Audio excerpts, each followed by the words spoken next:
When the Frenchmen found her, she was Pecatinur, a muddy river wild and free. And they gave her the name of the Indians who lived there. People called her Missouri.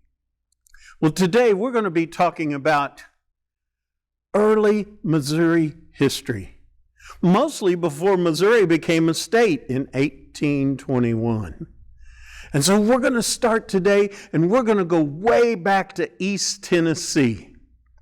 And in 1761, historians say Elisha Wallen, one of my distant ancestors, was one of the very first long hunters ever.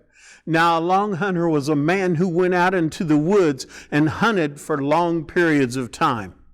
And Elisha Wallen in 1761 went to his wife and 6 children and said, when I get enough of Virginia red deer hides, what we call the white-tailed deer today, when I get enough of those Virginia red deer hides to buy me a new rifle, I'll be home.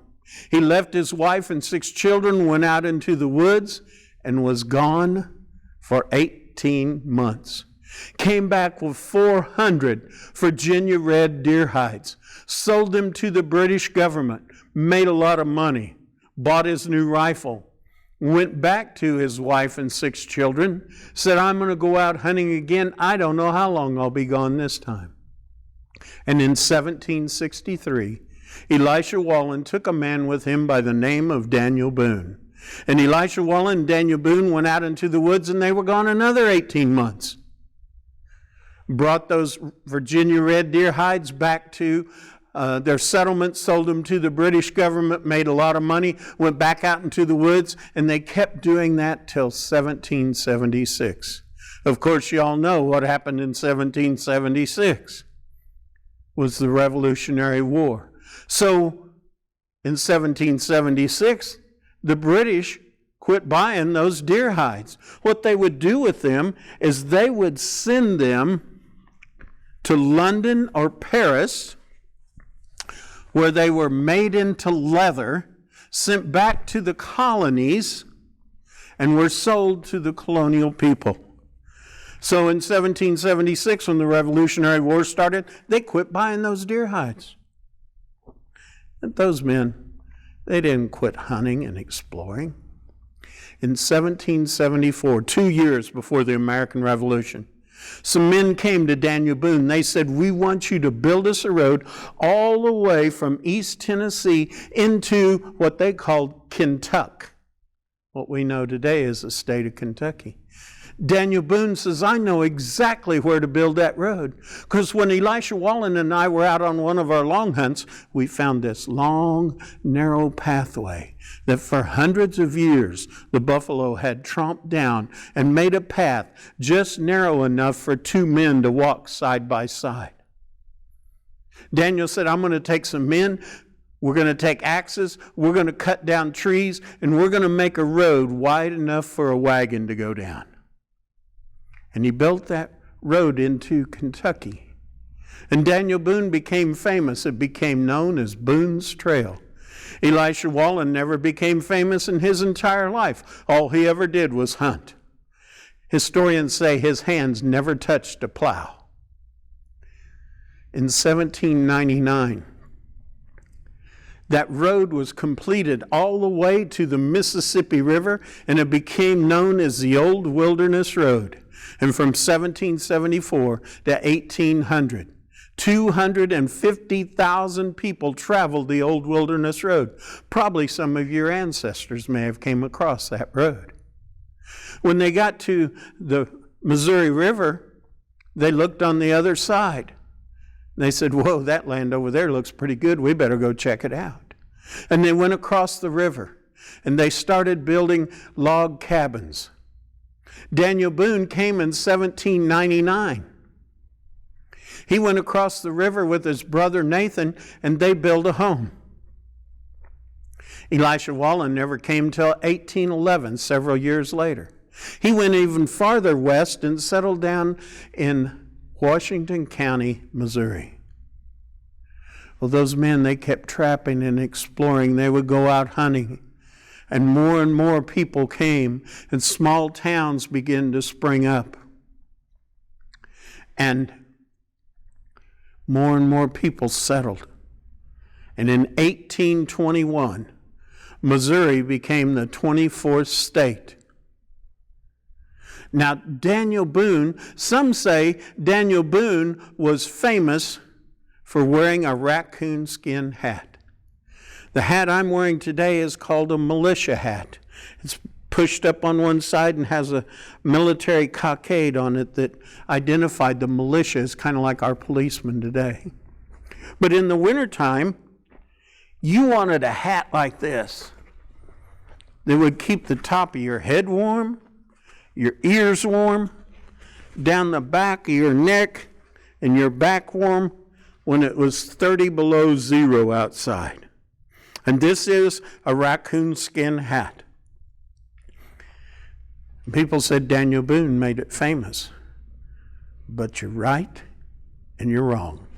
Daniel Boone never wore a raccoon skin hat in his life. He was a Quaker. He wore a black hat with a low crown and a big wide brim. But in the 1960s, a man by the name of Walt Disney put a television program on called Daniel Boone. And he had Fess Parker play the part of Daniel Boone. And he always had him wearing his raccoon skin hat, summer or winter, way too hot to wear in the summertime. And the song that started the show went like this: Daniel Boone was a man, he was a big man. Daniel Boone stood 5'6" tall. But Fess Parker, who played Daniel Boone for Mr. Disney, stood 6'4" tall. So Mr. Disney doesn't always get history exactly right. After they had settled,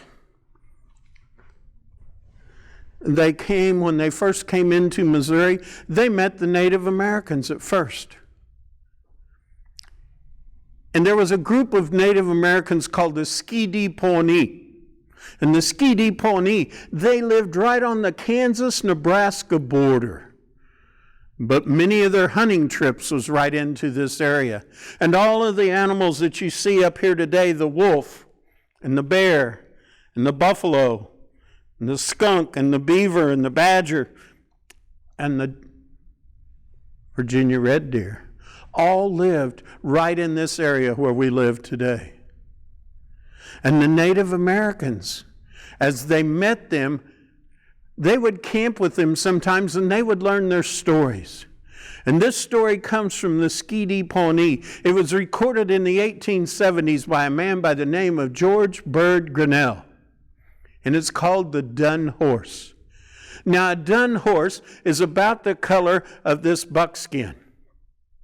But what makes him a dun horse and not a buckskin, he has a black mane, a black tail, and a black stripe that runs all the way down his back.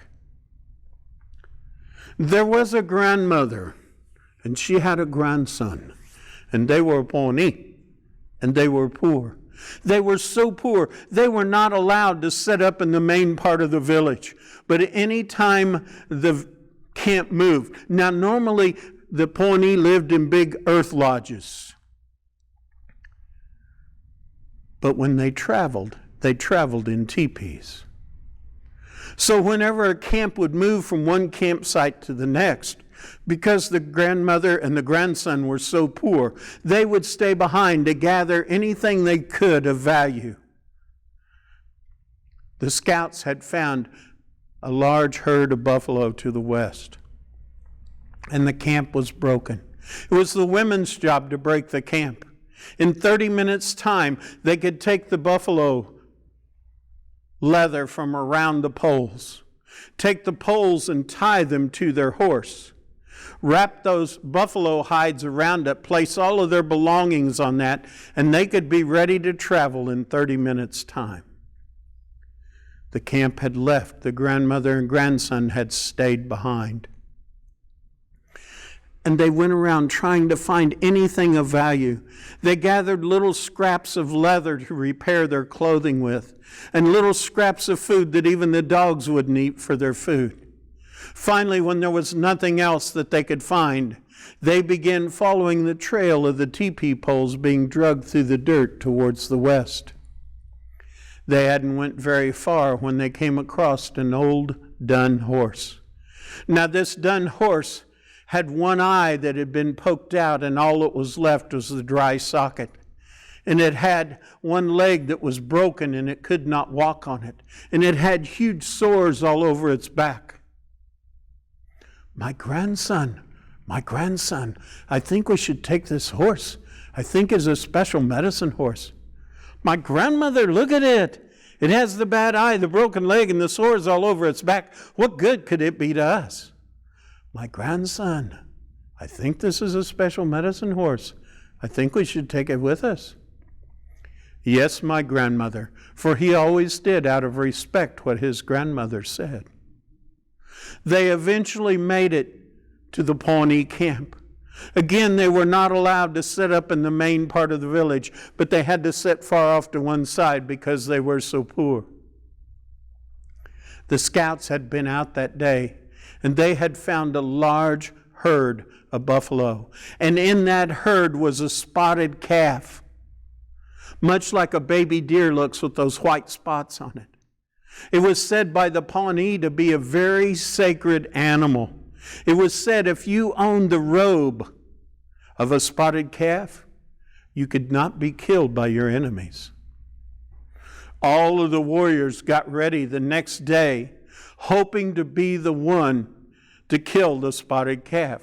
When the chief found out there was a spotted calf in the herd, he said anyone who killed that calf, brought him the hide, could marry one of his daughters. All of the warriors, the next morning, they got up. They brought their finest horses and equipment to a line. The grandson brought the only horse that he had, the old dun horse with the bad eye, the broken leg, and the sores all over its back. When the other warriors saw him, they began to laugh, and they said, what are you going to do with that horse? You're not even going to get to the herd, and we'll already have killed the spotted calf. And he knew they were right, but it was the only horse that he had. It was just then the dun horse turned his head and spoke to the grandson. Take me down to the river and cover me with clay. Now that frightened the grandson. He'd never had a horse talk to him before. But out of respect, he took it down to the river. He covered the bad eye, the broken leg, the sores all over its back with the clay. And when he had finished, the dun horse turned his head and spoke once again. 4 times today you will ride into the battle. Each time you will kill one of the brave Sioux warriors. One time it will be their chief. But you must not ride more than 4 times into the battle. Take me back to the line, but stay far off to one side. Just as the young warrior got back to the line, the signal was given. And the warriors charged out onto the plains, hoping to be the one to kill the spotted calf, the grandson falling farther and farther behind, riding on the back of the dun horse, running on 3 legs. But all of a sudden, the dun horse started running faster and faster and faster and faster and faster. In no time at all, there was the herd of buffalo, and there was the spotted calf. He drew back his bow and let his arrow fly. And the buffalo calf fell dead upon the ground. He let another arrow fly, and a large buffalo fell. He jumped off the back of the dun horse, skinned out those buffalo, quartered up the meat, tied it in the bundles of those buffalo robes, draped it over the back of the dun horse, who no longer had a bad eye. There was no broken leg. There were no sores on its back. When he got back to the village that day, he did not stop at the chief's lodge. Instead, he went all the way through until he got to his grandmother's lodge. My grandmother, come quickly, come and see. My grandson, what is all of this? You were right, my grandmother. This horse is a special medicine horse. My grandson, look at all this food. We will no longer starve.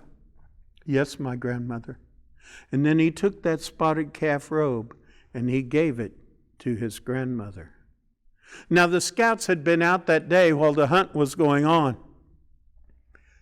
And they saw a large war party of Sioux coming right towards them. And they knew there would be a great battle the next day. And all of the warriors got ready with their finest war equipment, ready for the next morning to await a signal to charge out onto the battlefield.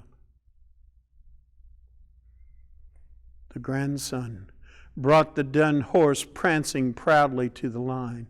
And that's when he was told again, 4 times today you will ride into the battle. Each time you will kill one of the brave Sioux warriors. One time it will be their chief. But you must not ride more than 4 times into the battle.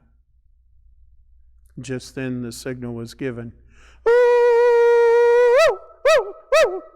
And the warriors charged out onto the field. The Sioux from the north, the Pawnee from the south. The grandson rode into the thickest part of the battle, killed one of the brave Sioux warriors, brought back his trophy. And for the next 3 times he rode into the battle, he killed one of the brave Sioux warriors. One time it was their chief. Late in the afternoon, sometimes it looked like the Pawnee were going to win, sometimes the Sioux. The grandson could stand it no longer. And for the 5th time, he jumped on the back of the dun horse.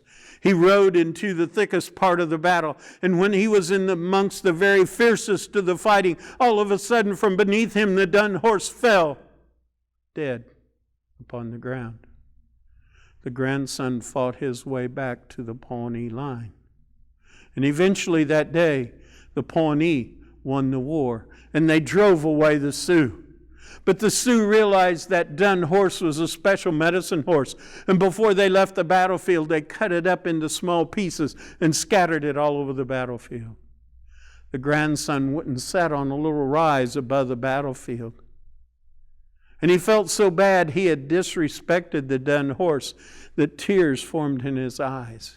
And while he was sitting there thinking about everything that had happened that day, a whirling wind that oftentimes comes out on the plains with thunder and lightning crashing all about.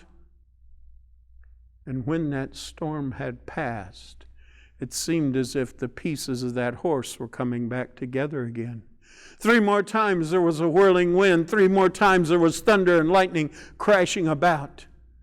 And when that 4th storm had passed, the dun horse stood to his feet. The grandson ran down the hill, threw his arms around the neck of the dun horse and said, "Forgive me, please forgive me, I'm sorry." "I forgive you, but from this day forward, do only as I say. Take me behind the ridge tonight and come back for me in the morning." The grandson did as he was told. And the next morning when he came out and went behind the ridge, there was the dun horse, and standing beside it was a beautiful black stallion. 11 more nights he was told to take the dun horse behind the ridge. 11 more mornings there was a horse even more beautiful than the day before. He was no longer poor, because you were judged on the quantity and the quality of your horses. And his were by far superior to anyone else. Eventually, his grandmother died, and they buried her with the spotted calf robe. The grandson grew up to become a great chief of the Pawnee people, and he was loved by his people. Eventually, the dun horse died, and they buried it beside the grandmother. The story is called The Dun Horse. You can find it in a book called Pawnee Hero and Folk Tales by George Bird Grinnell.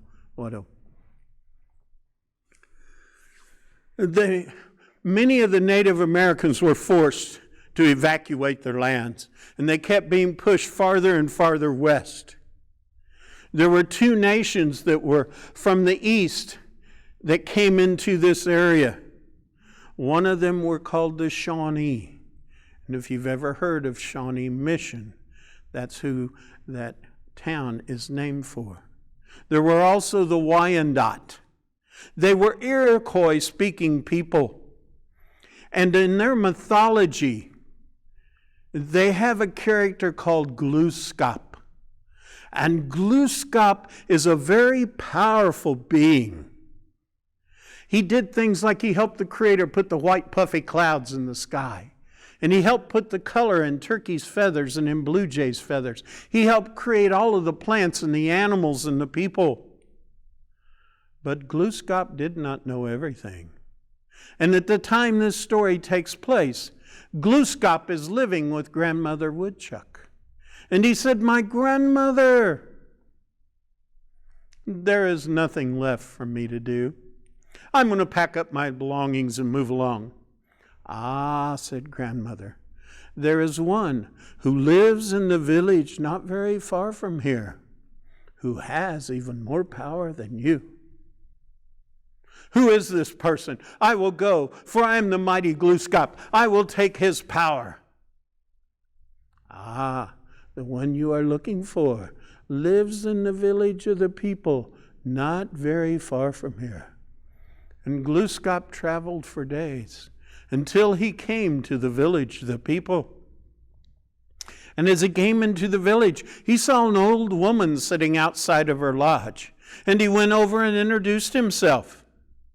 He said, "I am the mighty Glooskap. I am looking for one called Zidziz.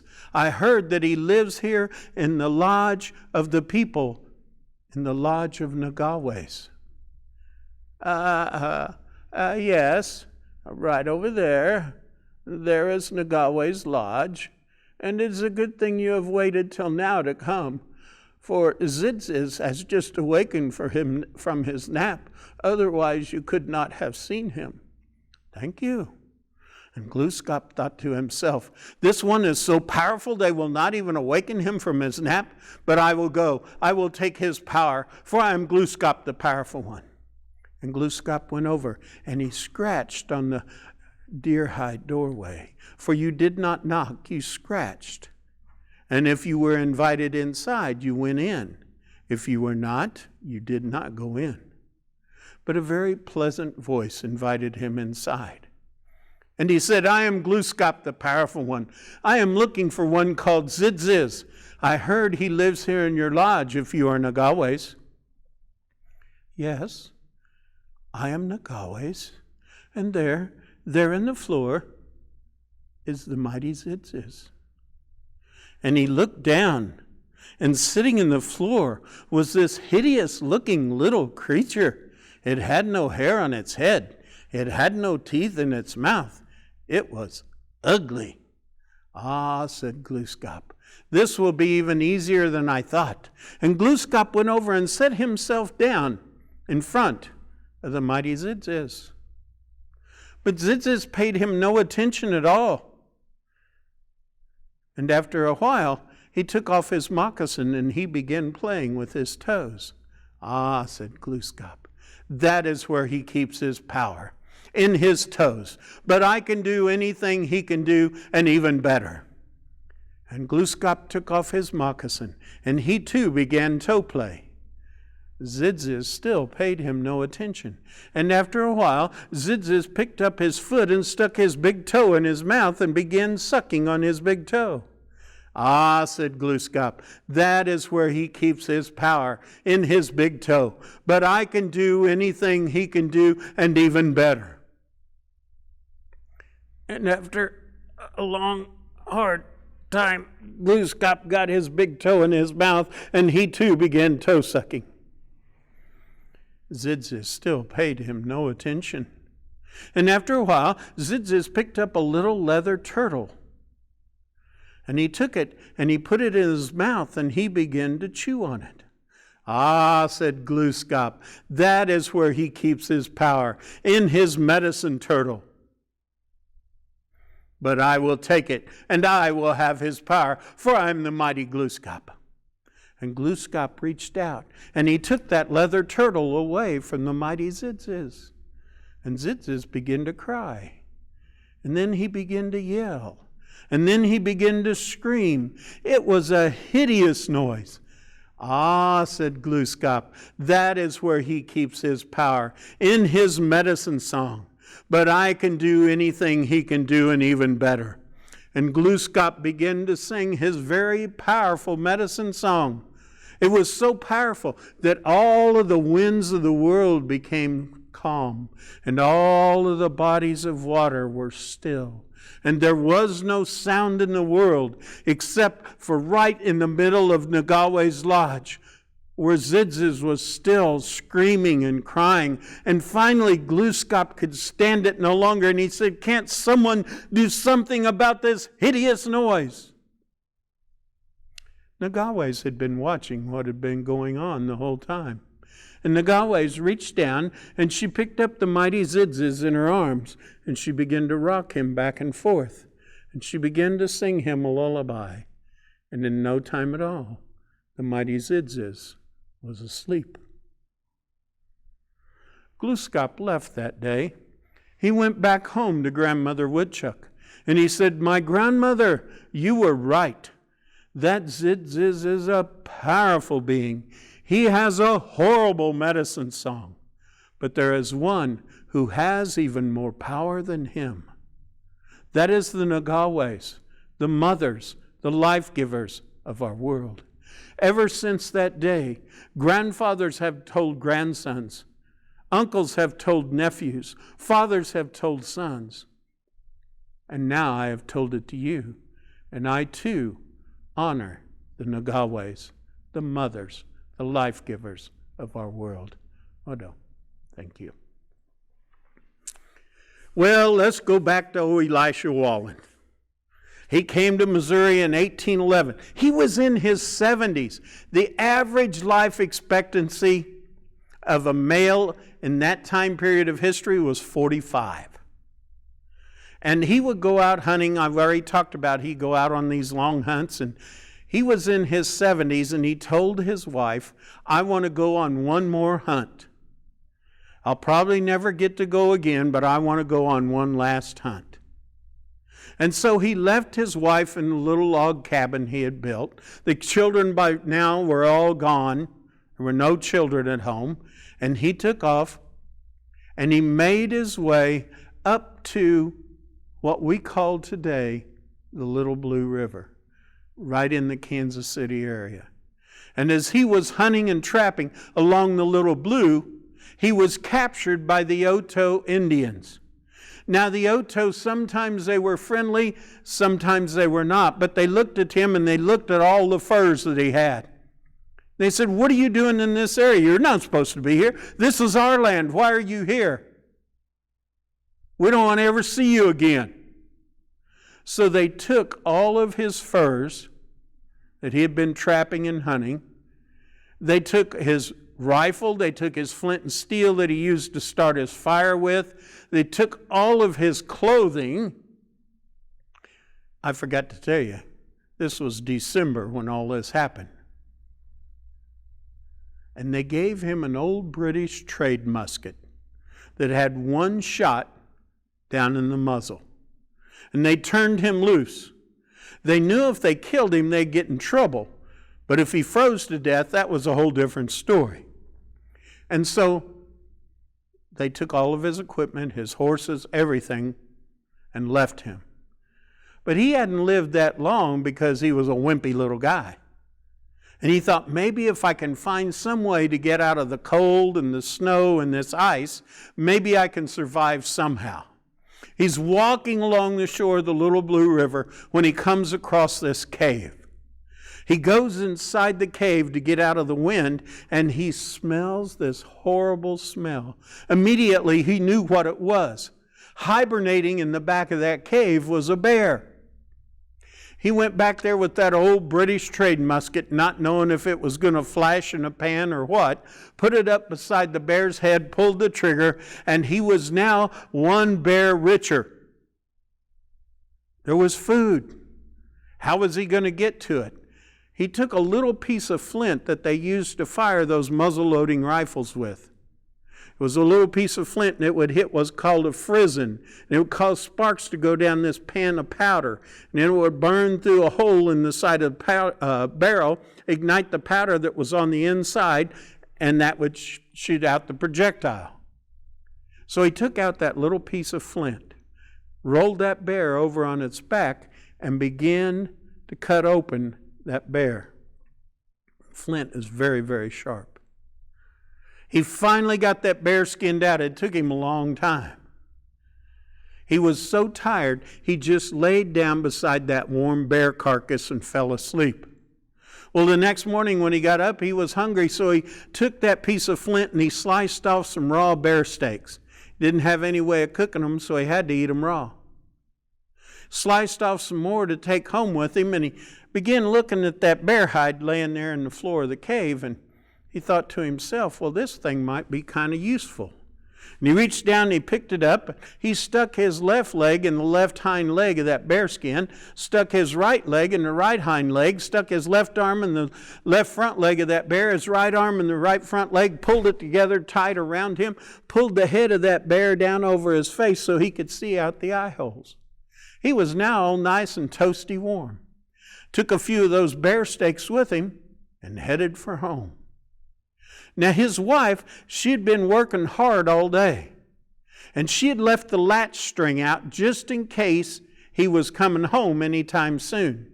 Now back then, your cabin door was made out of wood and it had a wooden bar that went across.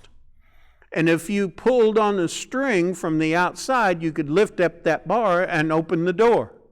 If you didn't want anybody coming in your cabin, you just pulled that latch string inside, and there was no way they were going to get in that door. Well, she had left the latch string out. And Elisha, that bear hide had begun to shrink. And he began looking more and more like a real bear. And about 2 o'clock in the morning, he got home. He reached up, pulled on the latch string. He was so tired, he just went over and fell in bed beside his wife. She'd worked hard all day. It didn't even wake her up. But the next morning when she did wake up, she smelled this terrible smell. And she looked, and laying beside her in her bed was a bear. She jumped up and she started screaming, "Oh, oh, oh, oh." Well, that woke up the old hound dog, Old Bones. And Old Bones, he started barking, "Bow, bow, bow, oh, oh, bow, oh, oh, oh, bow, bow, oh, oh, oh." They were running around that cabin making such commotion that the little squirrel rifle right above the mantelpiece that Elisha always kept loaded just in case she might need it. It jarred loose, and when it did, it hit that dirt floor, and when it hit that dirt floor, it went off, and that bullet hit a rope that was tied around the cast iron skillet that was hanging right over Elisha's head.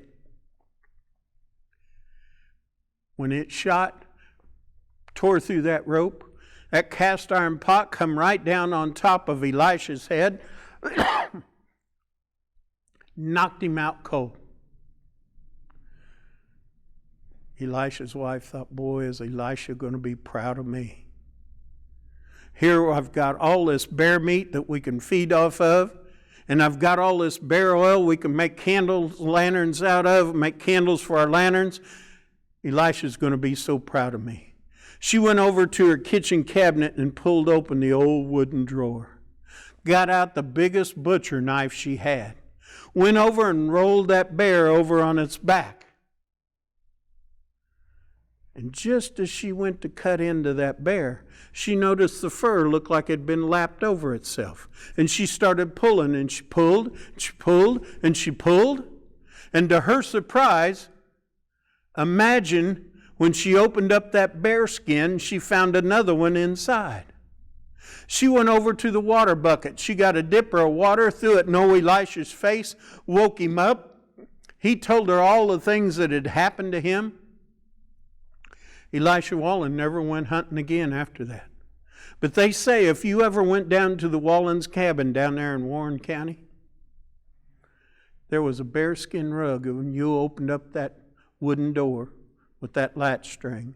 A bearskin rug would be laying right at his feet at his rocking chair. And he would tell you about his very last hunt right here in Missouri. And that's a true story. Or is it folklore? Thank you. Well, times are moving on. Year 1808. Lewis and Clark had already been out west. They came back to St. Louis. They told them an abundance of furs all throughout the west. That got everybody all excited. And they decided, the government decided, we'll set up a factory at right where the Missouri River has this big bend in it. And we're going to call it Fort Osage for the Osage Indians. And in 1808, Sibley became the factor or run that trading post. In 1815, he was here for 7 years. In 1815, he went back home for a visit in St. Louis and married a girl named Mary Easton. He was 33. She was 15. She agreed to marry him if he would bring her baby grand piano out to the fort. And he did. And she would sit and play for the Osage. For hours she would play and they would sit and listen to him. One night they were laying in bed. It was about 2 o'clock in the morning. And the Osage Indians would come. That was their trading post. That's where they come to bring all of their furs and everything to trade. And about 2 o'clock in the morning, they broke into the fort, ran up to the bedroom of George and Mary, and with spikes, with Pawnee heads on top of those spikes, held them over their bed to show them what a great war party they had just had. Now, can you imagine a 16, 17-year-old girl getting woke up in the middle of the night with a head of a Native American hanging over your bed? Fort Osage would only last for a few years. They decided to do away with it. They decided to do away with the trading posts. And because the trading posts were done away with, the mountain men would go from St. Louis, later on Arrow Rock, Independence, and make their ways to the Rocky Mountains.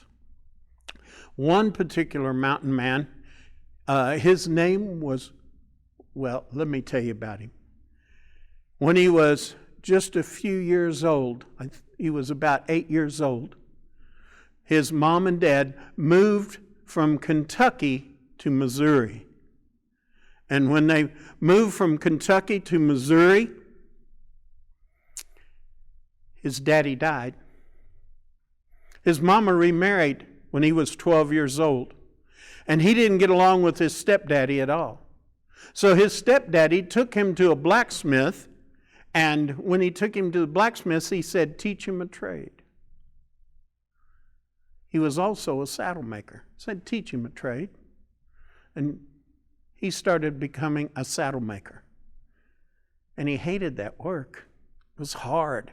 And he kept hearing stories about the mountain men and the fur traders and when they came along and all of the stories of out in the mountains. And so when he was 15 years old, he ran away from the saddle maker. He ran from St. Charles to Independence. And he joined on with a fur trading group going to Santa Fe. He hired on to help feed the livestock, help cook the food, and other general useful stuff.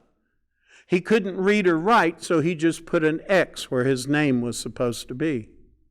In the meantime, the saddle maker in St. Charles put an ad in the newspaper for the return of a 15-year-old boy, wiry, weighing 125 pounds. He would pay a reward of 1 penny. Kit Carson stayed with that group going to Santa Fe. In the middle of Kansas, they came to a place called Pawnee Rock, and they'd had a 3-day battle with the Comanche Indians. And they needed to get some sleep. So they said, whose turn when they got to Pawnee Rock? I don't know if you've ever been to Pawnee Rock. It's just a big rock out in the middle of a flat area of Kansas. And when they got there, they said, whose turn is it to do guard duty tonight? Of Christopher Kit Carson. It was his turn. They put him down on the east side of Pawnee Rock. And they said, if you hear any noise in the night, fire your rifle and we'll come to your rescue.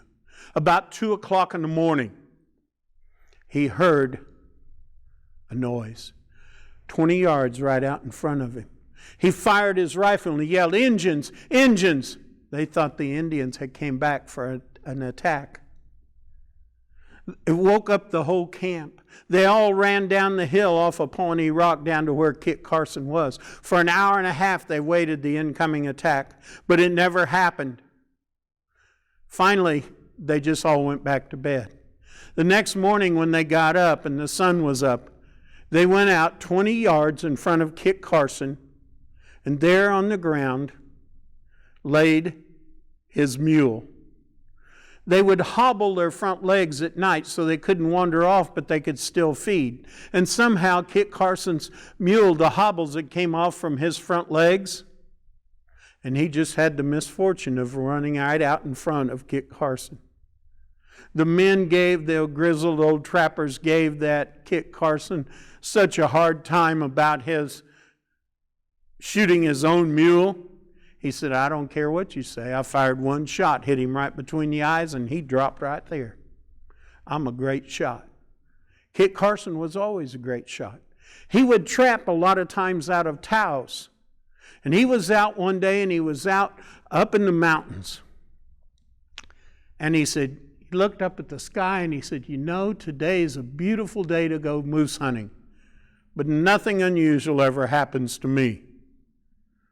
And sure enough, here came a moose. And he shot it with his one shot and killed it. He was always a good shot. He went over to skin it out. When he heard a sound behind him, he knew immediately what it was. It was a grizzly bear. And that grizzly bear had smelled that fresh kill. Kit Carson thought, well, if I get up, now you're never supposed to run from a bear. But he thought, if I get up and run, he'll eat the moose and leave me alone. Didn't happen. That grizzly bear started chasing Kit Carson. Kit Carson had his rifle in one hand and running as fast as he could. He was a fast runner. He wasn't a very big guy either, but he was running for all he's worth, but that grizzly bear was catching him and catching him and catching him. Finally, he ran up to the top of this ridge, and there was a big old rotted out cottonwood log. And because he was a small feller, he was able to crawl into the side of that rotted out cottonwood log. When that grizzly bear got up there, he tried to stick his head in that log, but his head was too big. So he sat down and he started clawing with his long claws. Grizzly bear claws are as long as your fingers. And he started clawing through that rotten cottonwood. And he was just about to get through when all of a sudden he pushed a little too hard, pushed it over the side of that mountain, and down it went, all the way down into the valley. And when it did, it hit a big old lodgepole pine and busted wide open. Well, Kit Carson looked at that grizzly bear coming down that hill towards him, and he started climbing that lodgepole pine. Well, that grizzly bear got down there, and he started right up that tree right after him. And Kit Carson went higher, the grizzly bear went higher. Kit Carson went higher, the grizzly bear went higher. He knew he had to do something. And as he went up, he broke off an old dead limb. And he broke off a piece of it, and he threw it down, and he hit that grizzly bear right on the end of his nose. That grizzly bear shook his head and kept on climbing. Well, after about the third time of getting hit in the nose, that grizzly bear figured out that plan wasn't working. So he climbed down at the bottom of that lodgepole pine. He sat there looking up at Kit Carson. Kit Carson sat there looking down at him. He looked up at him. He looked down at them. And they stayed that way all night long. The next morning, that grizzly bear was laying there asleep, and another grizzly bear had come. Now there was a pair of grizzly bears there. And he knew if he started down that tree and he cracked even one little limb, it would wake up that grizzly bears, and he'd be breakfast, and he didn't want to be no breakfast for no grizzly bears. So he took off a piece of that broken limb, threw it down and hit that Grizzly bear with the sore nose right on the end of his nose. That grizzly bear woke up and thought that other grizzly bear had done it and whopped him upside the head. Well, that grizzly bear, he woke up and he whopped that other grizzly bear. But after a while, they kind of quieted back down and went back to sleep. Kit Carson broke off another piece, threw it down, and hit that bear on the end of his sore nose, and this time that bear woke up and he whopped that bear upside the head, and that one whopped the other one upside the head, and they commenced a whopping on one another. While they were whopping on one another, Kit Carson climbed down that tree. He picked up his rifle he had dropped along the way, got back to where that moose was that he had killed the day before, and when he got there, there was nothing left but the antlers and the skeleton. The wolves that came and ate every bit of meat off that moose. Kit Carson looked up at that blue sky and he said, you know, today's a wonderful day to go moose hunting, but nothing unusual ever happens to me. And that's a true story about Kit Carson. Thank you.